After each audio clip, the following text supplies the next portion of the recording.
And protandem biochemically is a Nrf2 activator. Well, that probably didn't tell you a lot more than you knew before I said that. But what a Nrf2 activator is, it's something that delivers a biochemical wake-up call to every cell in your body. That's what protandem does that's important, and I want you to understand how it does that. So here is how protandem works, really in one single slide. This big blue oval represents any one of the several trillion cells in your body. And in the upper right, you see that little purple item labeled protandem. That's one of the 5 active ingredients in protandem.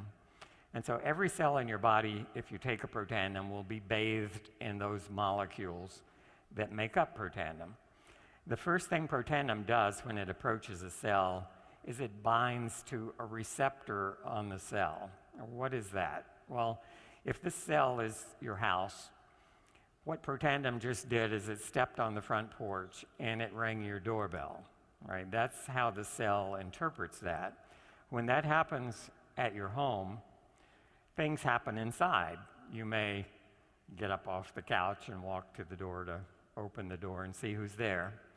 When protandem rings the doorbell of this cell, something happens inside. That oval labeled a kinase. A kinase is an enzyme. It's a protein that catalyzes a particular metabolic reaction.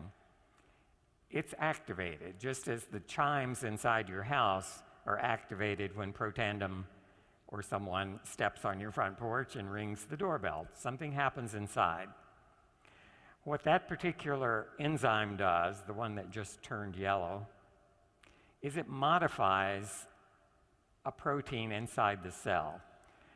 The protein that's modified is represented here by the little red oval labeled Nrf2, Nrf2. Nrf2 is what biochemists call a second messenger. And to go back to the doorbell analogy, maybe your 4-year-old runs to the door, opens the door, and turns around, runs to the kitchen and says, "Mommy, Mrs. Smith's at the front door." That's a second message, all right? So Mrs. Smith rang the doorbell, and something happened inside your house that sends a message. Protandem does exactly the same thing. If you look at this red protein, it now has a little yellow circle with a P on it. That P is a phosphate group. So chemically, the red protein has been modified. It's been held in the cytosol, the main space of this cell, by a blue protein called KEAP1 that's holding it there, preventing it, if you will, from running into the kitchen. So maybe this is in the family room. But once it's been modified as a result of protandem ringing the doorbell, that modified Nrf2, that second messenger, is now free, and it leaves the blue protein that's been holding it, and it finds its way to the part of this cell where the DNA is stored. And the DNA is really the central blueprint that controls everything you are, everything your body can produce.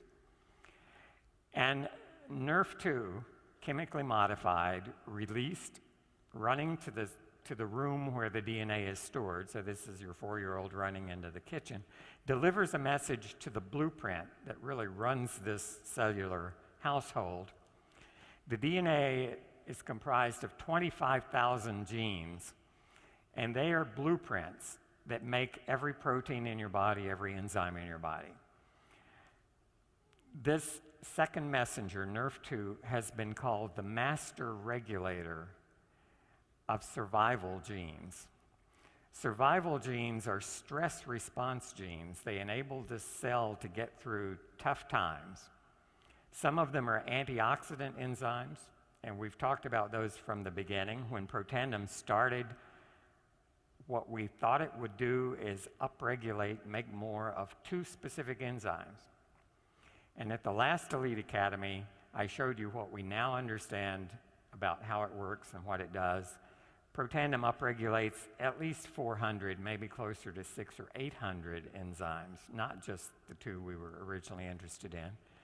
Among those enzymes are survival genes of all kinds, not just helping you to survive oxidative stress, but helping you to survive traumatic stress. Cells get injured, they respond, organs get injured, blood vessels get injured. Today we're going to be talking about what happens when blood vessels are injured, and they can be injured by well-intentioned surgeons and physicians, and they respond in ways that can create problems for us.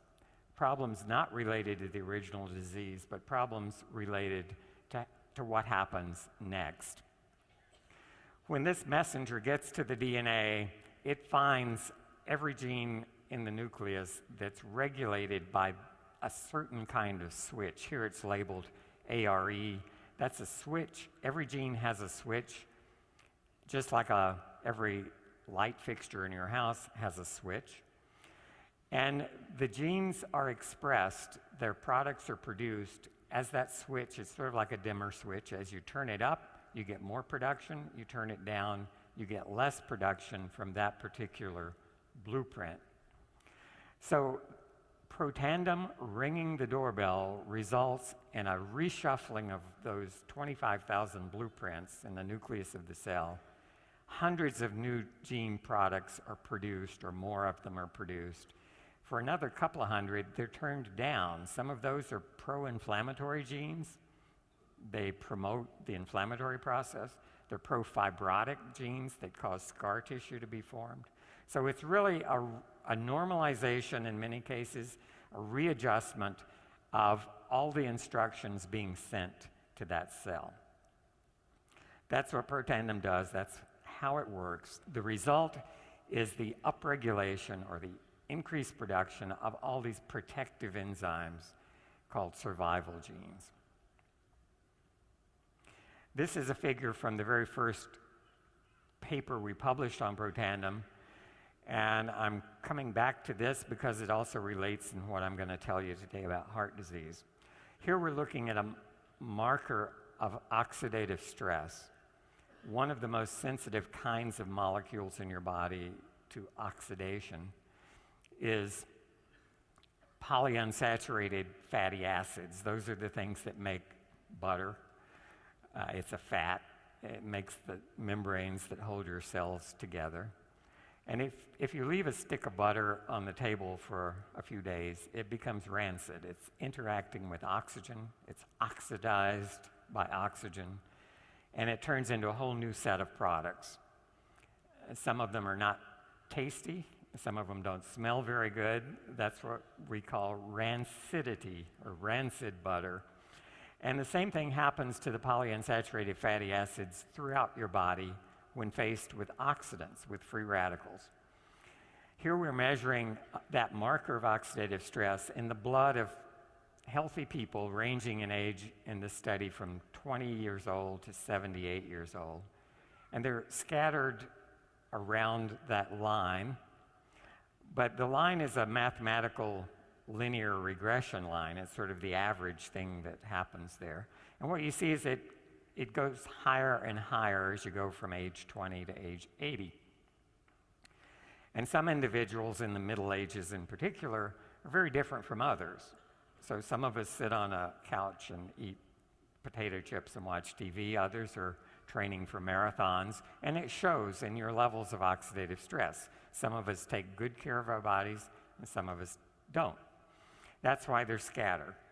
These people all took protandem for 30 days, and what happened is the levels of oxidative stress went from the red dots to the green dots. And if you look just at the green dots, you now can't really tell the 80-year-old from the 20-year-old. Everybody fell to that same low level of oxidative stress. And that's what we've been saying now for 6 years. And in this study, oxidative stress was lowered an average of 40%. If you were 78 years old, it went down about 70%. If you were 20 years old, it only went down about 20% because you were starting in a better place.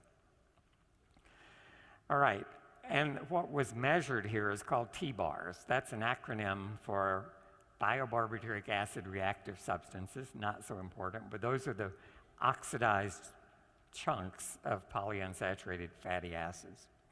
So is that relevant? Does T-bars mean anything?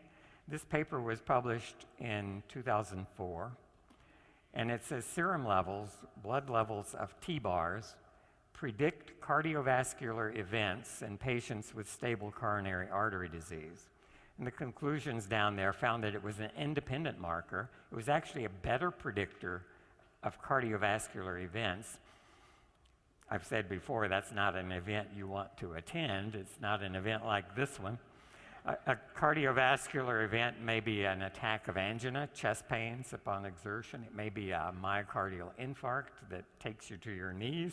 It may be fatal. So there are a number of kinds of cardiovascular events. The important thing is the higher the T-bars, the more likely a cardiovascular event was to occur.